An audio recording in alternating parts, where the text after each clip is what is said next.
The Great Hall of Sanctuary Prime was the largest room in the known galaxy. Its ceiling rose so high that clouds formed beneath it, and its walls were made of living crystal that hummed with the memories of 10,000 conquered worlds. Here, the galactic hegemony had judged species for 12,000 years. Some were welcomed as servants. Some were destroyed as threats. None had ever simply walked away. Una stood alone in the center of the hall. She was a small woman with gray hair and calm eyes. Behind her, a holographic display showed Earth spinning slowly in the void. Around her, rising in endless tiers, sat the representatives of 300 species. They watched her with eyes and sensors and organs she had no names for. The High. Overlord Thaxmal sat upon the obsidian throne at the highest point of the hall. His body was massive, covered in armored plates, the color of dried blood. He had ruled the hegemony for 800 years. He had never once doubted a decision. Human representative. His voice boomed through the hall. Translated into her language by machines older than her civilization, the hegemony has studied your species for 100 of your years. We have watched you from the shadows of your moon. We have listened to your communications. We have sampled your genetics and measured your minds. Una said nothing. She simply waited. Our conclusion is unanimous. Thaxmal leaned forward, his massive head blocking out the light behind him. Humanity is incompatible with galactic civilization. A murmur ran through the assembled species. This was not unexpected, but hearing the words made them real. Councilor Velthari rose from her position to the Overlord's right. Her body was made of flowing light contained in a membrane of energy. She was considered the wisest of the hegemony's leaders, and the most cruel. You breed too quickly, she said, her voice like wind through broken glass. In the time it takes most species to produce one generation, you produce 4. Your population would overwhelm any world we gave you within centuries. Another counselor spoke. Then another. The charges piled up like stones on a grave. You adapt too fast. Your bodies change. Your minds change. You refuse to stay what you are. You question everything. You take things apart to see how they work. You do not accept what you are told. You fight among yourselves constantly, yet unite instantly against outside threats. You are unpredictable. You feel too much. Love and hate and fear and joy all at once. All the time. It makes you unstable. Una listened to each charge without expression. When they finished, the hall fell silent. Every eye turned to her, waiting for the begging to begin. Every species begged. It was tradition, sentence Thaxmal announced as exile. You will leave your homeworld. You will take nothing but what you can carry. You will go into the void and trouble the civilized galaxy no more. You have 1 solar cycle to comply. He paused, waiting for the tears, the protests, the desperate offers of submission. Earth will be repurposed, Velthari added. Its resources will serve the hegemony.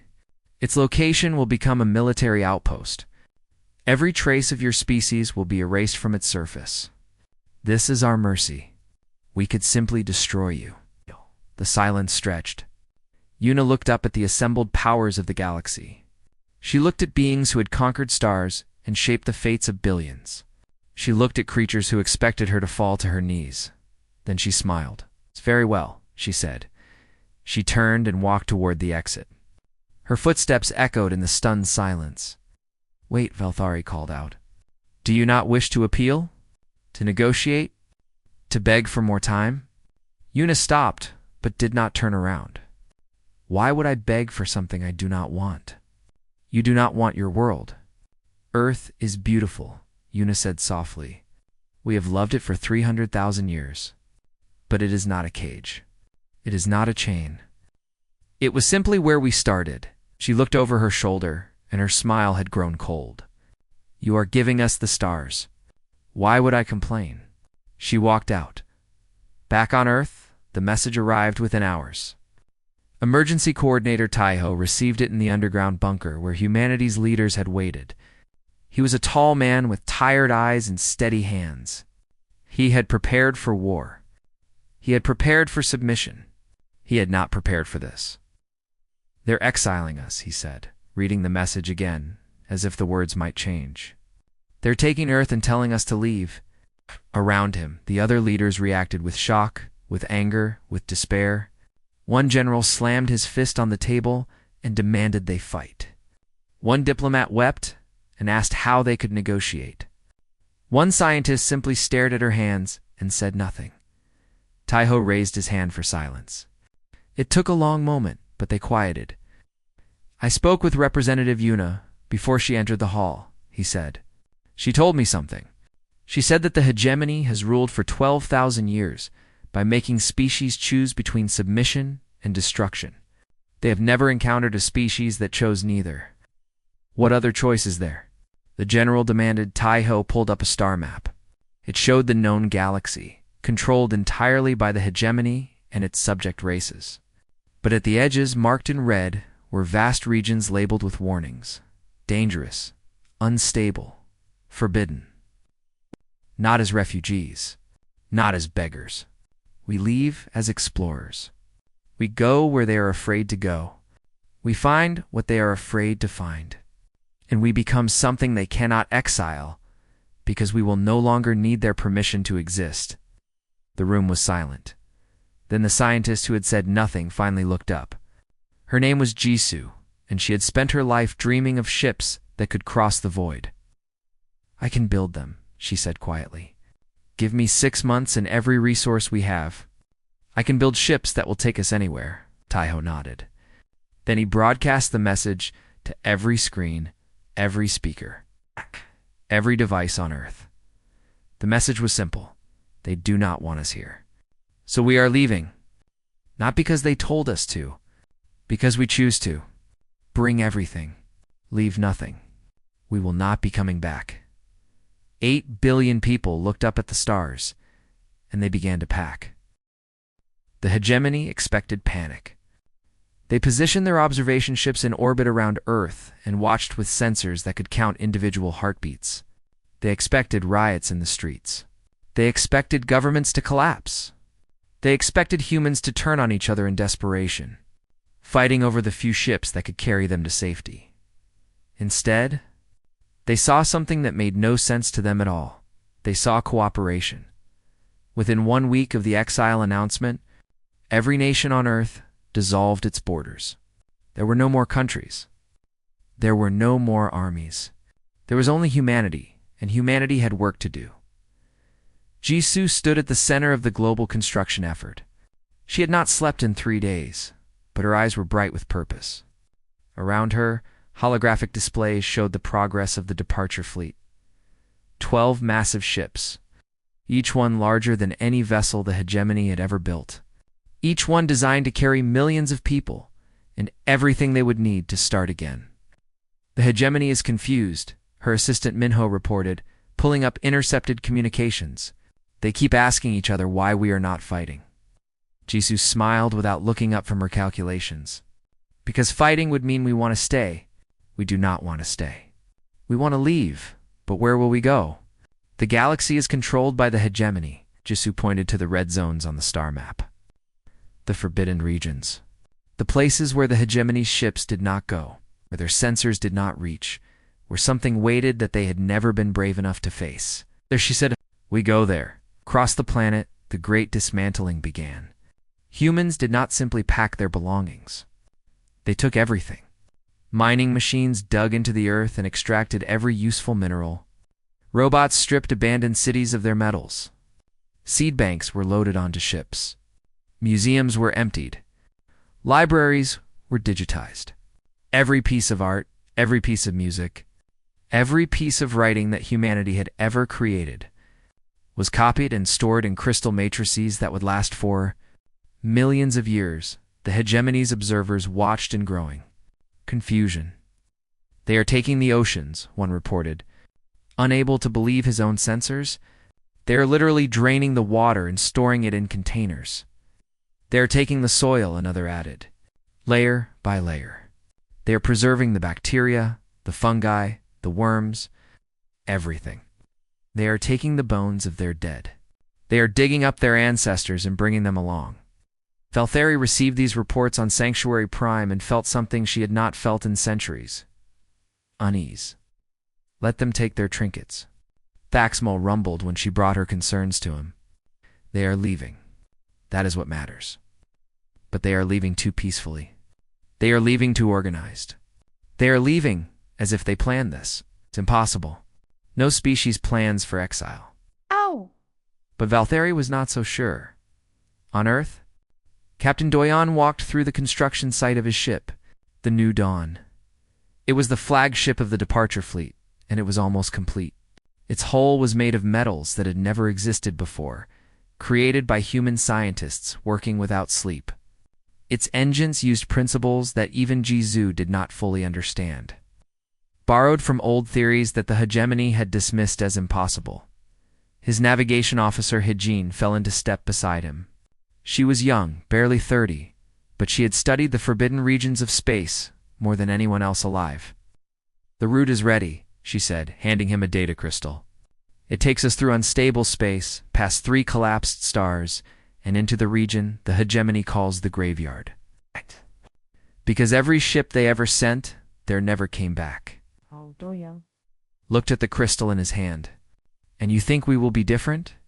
I think we have nothing to lose. The hegemony's ships go to conquer. They go with weapons and soldiers and expectations of obedience. We are going with families and seeds and hope. Maybe the graveyard does not like conquerors. Maybe it will like us. Doyen closed his hand around the crystal. Then let us find out. The final day came faster than anyone expected. The 12 ships of the departure fleet hung in orbit, filled with everything humanity had ever been. 8 billion people had boarded. Not one had been left behind. Not one had been forced. Every single human being had chosen to walk into the unknown, rather than submit to the hegemony's judgment in the observation deck of the New Dawn. Doyon stood with his senior officers and looked down at Earth. It was brown now, stripped of its water and soil and life. It looked dead. It looked like a corpse. They will claim it as a victory, Hyjin said softly. They will say they drove us out. Let them say what they want. Doyen turned away from the window. We know the truth. What is the truth? That they gave us exactly what we needed. An excuse to stop being small. An excuse to stop being afraid. An excuse to become what we were always meant to be. He walked to the command chair and sat down. Around him, the bridge crew took their positions. Below him, the fleet waited for his order. All ships report status. 12 confirmations came back. 12 ships. 8 billion people. 300,000 years of history packed into crystal and steel. Set course for the outer reach. Maximum speed. The engines hummed. Space bent. The fleet began to move. On Sanctuary Prime, Valthari watched the human ships disappear from her sensors. They were gone, exiled, defeated. But as she turned away from the display, she could not shake the feeling that something was very wrong. The humans had not fought. They had not begged. They had simply walked away. And somehow, that was the most terrifying thing she had ever seen. 300 years passed in the galaxy ruled by the hegemony. Empires rose and fell within their control. Wars were fought and forgotten. Species were conquered and absorbed. The great machine of galactic civilization continued to turn. And humanity became a story told to frighten children. They were the foolish ones, the stories said. The ones who refused to kneel. The ones who walked into the darkness and were never seen again. Let their fate be a lesson to all who would defy the hegemony. But lately, the stories had begun to change. On the border world of Nexus Station, a merchant named Grath pressed himself into the corner of a dirty bar and drank something that burned his throat. His hands would not stop shaking. His cargo ship sat in the repair bay. With holes in its hull that no one could explain, across from him sat a human. This was unusual. Most humans had left with the Exodus. A few had refused, choosing instead to scatter themselves among the alien worlds as refugees and wanderers. They were rare now, almost extinct, tolerated but not welcomed. This particular human called himself Sunho. He was old, with white hair and deep lines on his face. He had lived on Nexus Station for 60 years, working as a translator and information broker. He knew things. People came to him when they needed to understand something strange. "Tell me again," Sung-Ho said, his voice calm. "What did you see?" Grath's eye stalks trembled. "We were hauling cargo through Sector 7. Standard route. Nothing special. Then our sensors went dead. All of them.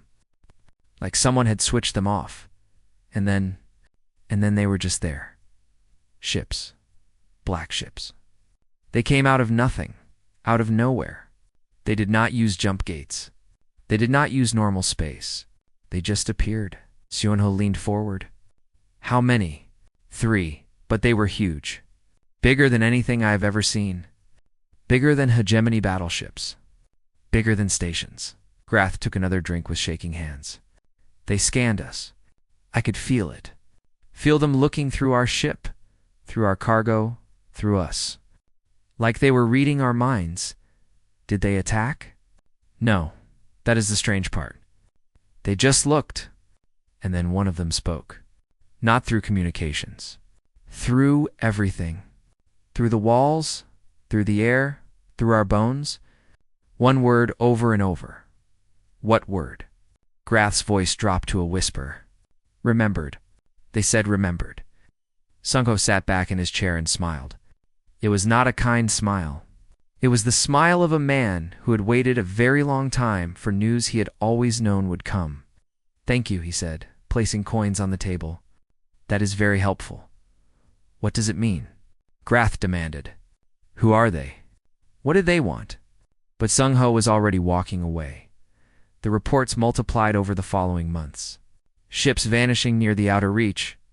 Colonies on the frontier reporting strange lights in their skies.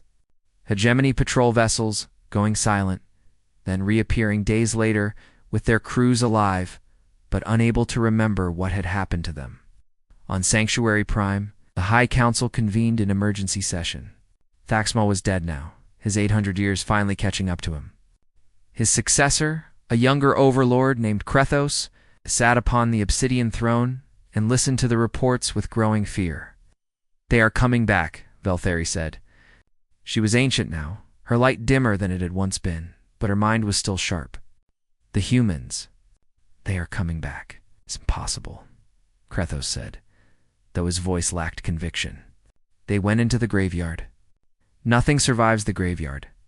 Something did. A holographic display activated, showing the scattered reports from the border regions. Sightings, encounters, ships that moved in ways that should have been impossible. Technology that the hegemony scientists could not even begin to understand. "We sent probes," a military advisor reported, "into the outer reach, to see what the humans had found, and the probes returned. But their data cores were empty, wiped clean, except for one message, repeated in every language we know." The advisor activated the message. A human voice filled the chamber, calm and patient. "We remember you. We remember everything. We are coming home. Not to fight. Not to conquer. Just to show you what you were afraid to find. See you soon." The message ended. The chamber was silent. "What do they want?" Krethos demanded. "What could they possibly want from us?" Veltheri shook her head slowly. "I do not think they want anything from us. I think they stopped needing anything from us a long time ago. Then why come back? Perhaps just to show us that they can. Perhaps just to prove that exile was not a punishment. It was a gift." On Nexus Station, Shang-Ho sat in his small apartment and looked at the stars through his window. He had never joined the Exodus. He had been too old, too tired, too attached to the life he had built among the aliens, but he had never forgotten where he came from. His communication device chirped. A message encoded in a pattern that no one had used in 300 years. He decoded it with shaking fingers. The message was simple. "We found it, old man. Everything the hegemony was afraid of. Everything they told us was impossible. We found it, and we made it ours. The fleet is coming home. Not to Earth. Earth is just a rock. Home is wherever we are. And soon we will be everywhere." Swang-Ho laughed. It was a good laugh, full of joy and relief, and something like pride. He looked out at the stars again. Somewhere out there, beyond the hegemony's borders, beyond the forbidden zones, beyond everything the galaxy had tried to use to cage his species, humanity was returning, and they were not coming back as refugees. They were coming back as something new. The first hegemony world fell without a single weapon being fired. It was a border colony called Threshold, home to 3 million members of a species that had served the hegemony for 2,000 years. They woke one morning to find 5 human ships hanging in their sky. The ships were black and smooth, shaped like nothing the colonists had ever seen. They seemed to drink in the light rather than reflect it. The colonial governor sent an emergency signal to Sanctuary Prime. Then he waited for the attack instead. A small shuttle descended from the largest ship and landed in the central plaza. A woman stepped out. She was middle-aged, with black hair streaked with gray and eyes that seemed to see everything at once. She wore simple clothes and carried no weapons. "My name is Minji," she announced to the gathered crowd. "I am the trade minister of the human continuity. I am here to offer you a deal." The governor pushed through the crowd. "You cannot be here. This is hegemony space. You were exiled." "We were told to leave," Minji corrected him gently. "We left. Now we are back." The exile was from Earth, not from the galaxy. "The hegemony will destroy you," Minji smiled. It was a patient smile, the kind a teacher gives to a slow student. "No, they will not." She raised her hand, and holographic displays appeared in the air around her. They showed technologies that made the governor's mind hurt to look at. Energy systems that drew power from the fabric of space itself. Medical treatments that could extend life indefinitely. Manufacturing processes that could build anything from raw atoms. "We found things in the outer reach," Minji explained. "Old things. Things that existed before the hegemony, before any of the current species, before the stars you see in your sky. We found the remains of civilizations that rose and fell when this galaxy was young. And we learned from them." "What do you want?" The governor whispered. "Nothing you cannot give freely. We want to trade. We want to share. We want to help you become more than servants of a dying empire." Minji lowered her hand. "Or you can refuse, and we will leave, and you can continue as you always have. The choice is yours." The governor looked at the ships in his sky. He looked at the technologies hovering in the air. He looked at his people who had spent 2,000 years bowing to masters who saw them as nothing more than tools. "What do you want in return?" he asked. "Friendship, information, stories. We spent 300 years alone in the dark. We want to know what we missed." The governor made his choice. Within a month, Threshold had withdrawn from the hegemony. Within a year, 12 more border worlds had done the same. Not through conquest. Not through threats. Simply through the offer of something better. On Sanctuary Prime, the High Council descended into chaos. "They cannot do this," Krithos raged. "We will send the fleets. We will burn their ships from the sky. We will remind the galaxy who rules here." The military advisors exchanged uncomfortable looks. Overlord 1 finally said, "We have analyzed the human ships. Their technology is beyond anything we possess. Our weapons would not scratch their hulls. Our fastest ships could not catch them. If we attack, we will lose. Then we will build better weapons. Better ships would take centuries. And they are not waiting. Every day more worlds join them. Not because they are afraid, because they want to." Krithos turned to Veltheri. She had not spoken during the entire debate. She simply sat in her place, watching her ancient light flickering with something that might have been amusement. "You knew," he accused her. 300 years ago, when we exiled them. You knew this would happen. Suspected," she admitted. "The humans were never like the other species. They did not think like us. They did not value what we valued. We saw their differences as flaws. But I wondered, even then, if perhaps they were simply different paths to a different destination. And what destination is that?" Before Velthari could answer, the chamber doors opened. A human delegation walked in, led by Minji. She moved through the hall of the High Council as if she belonged there, as if the most powerful beings in the galaxy were merely interesting decorations. Hi, good morning.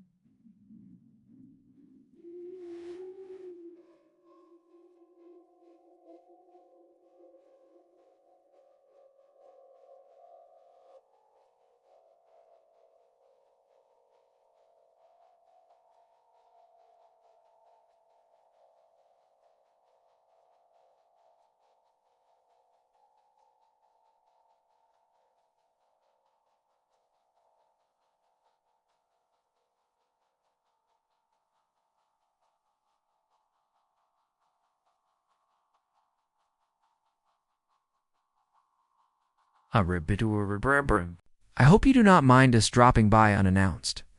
We have business to discuss. You dare enter this chamber. Krethos rose from his throne. You were exiled, cast out, judged unworthy of galactic civilization. Yes, we were. Minji stopped at the exact center of the hall, the same spot where Yuna had stood 3 centuries ago. And we accepted your judgment. We left. We went into the darkness that you were too afraid to explore. And do you know what we found? She raised her hand, and the chamber filled with light. Images appeared, vast and terrible and beautiful. Dead worlds that had once held civilizations that made the hegemony look like children playing with toys. Libraries containing the knowledge of species that had existed for billions of years. Machines that could reshape reality itself. We found the graveyard of empires, Minji said. And we found that the empires were not dead.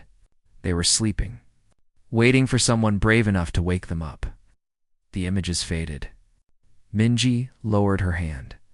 We are not here to conquer you, she said. We are not here for revenge. We are simply here to offer you what we offered the others. A chance to be more than you are. A chance to stop being afraid. Krethos stared at her. His rage had turned to something else. Something that might have been despair. What do you want? He asked, echoing the governor's words. Minji's expression softened. We want Earth back, restored to what it was. Every ocean, every forest, every creature that lived there before you took it. We want our homeworld returned. That is impossible. The damage we caused took centuries. The resources? Figure it out. Minji turned to leave. You have 50 years.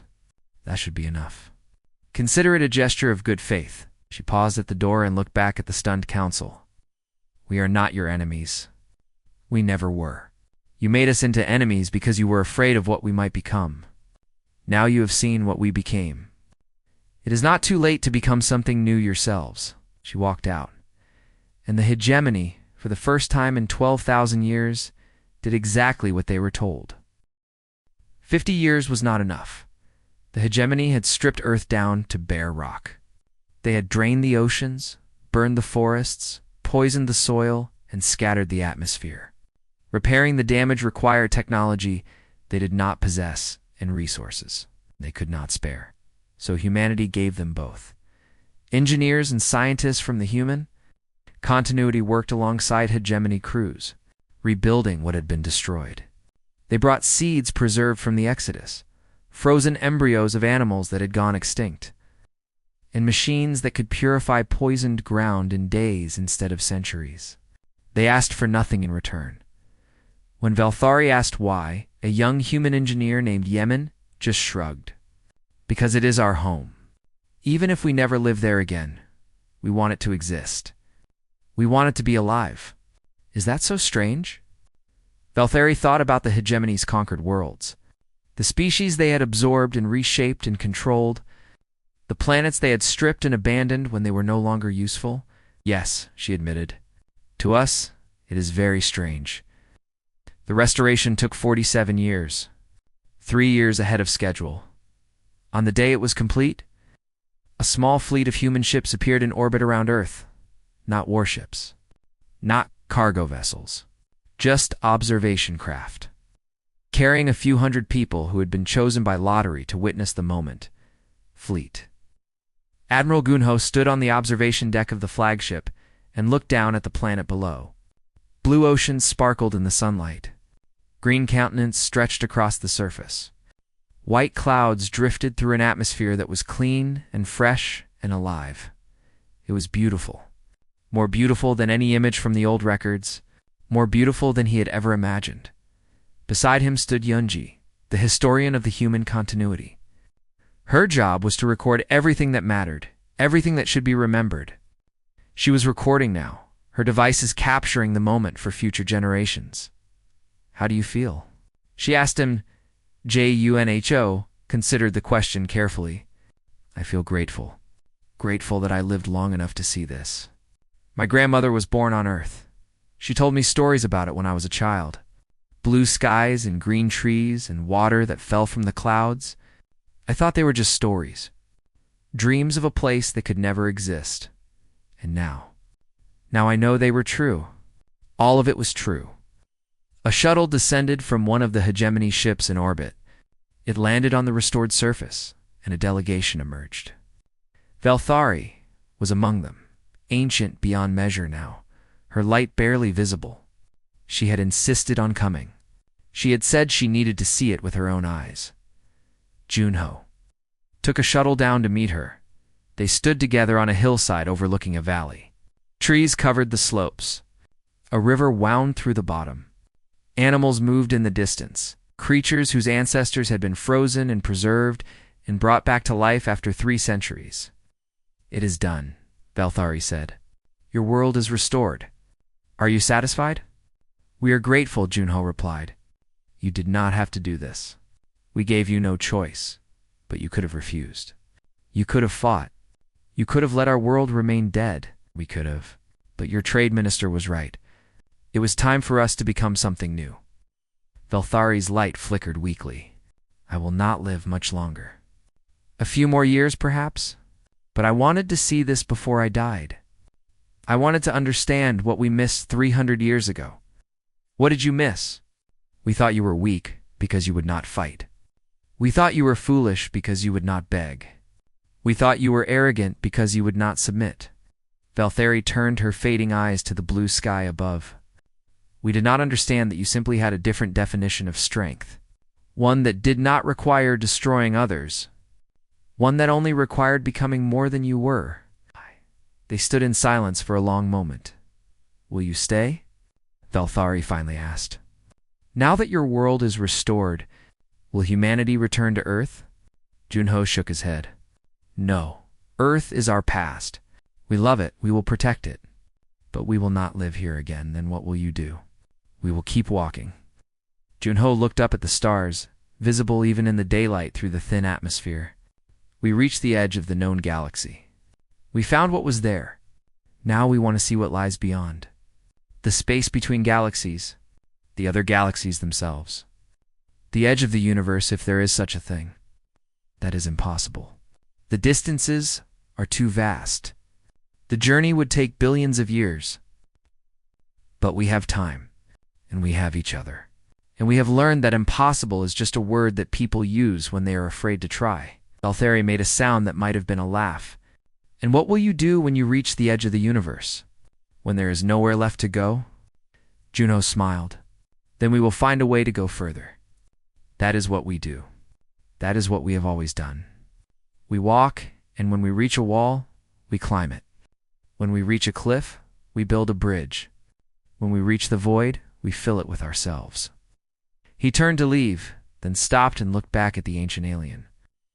"You exiled us because you thought we were dangerous? You were right. We are dangerous, but not to you. We are dangerous to limits. To boundaries. To anyone who tells us that we cannot become more than we are." He gestured at the restored world around them. "Thank you for this. It means more than you know. But it does not change where we are going. And where is that? Everywhere. Anywhere. The journey is the destination. The walk is the point." He took a deep breath of Earth's air, filling his lungs with it, tasting it, remembering it. "We are humanity. We do not stop. We do not stay. We simply walk away and see what we become." He returned to his shuttle and rose back into the sky. The human fleet departed Earth's orbit a few hours later. They did not look back. They did not mourn. They simply turned their bows toward the edge of everything and began to move. On the restored hillside, Valthari stood alone for a long time. She watched the human ships grow small and then vanish into the darkness between stars. She thought about the hegemony and its 12,000 years of rule. She thought about all the species they had conquered, all the worlds they had claimed, all the power they had accumulated, and she realized that none of it mattered. The humans had been exiled with nothing. They had returned with everything. Not because they had conquered it, not because they had stolen it, simply because they had refused to stop growing, refused to stop changing, refused to accept that there was a limit to what they could become.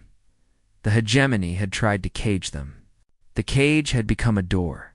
The galaxy had tried to stop them. They had walked right through it. The universe itself was trying to contain them now. And Valthari knew, with absolute certainty, that it would fail, because you cannot imprison a species that sees every wall as a ladder, every ending as a beginning, every exile as an invitation. Humanity had walked away from Earth 300 years ago. They were still walking now, and they would never ever stop.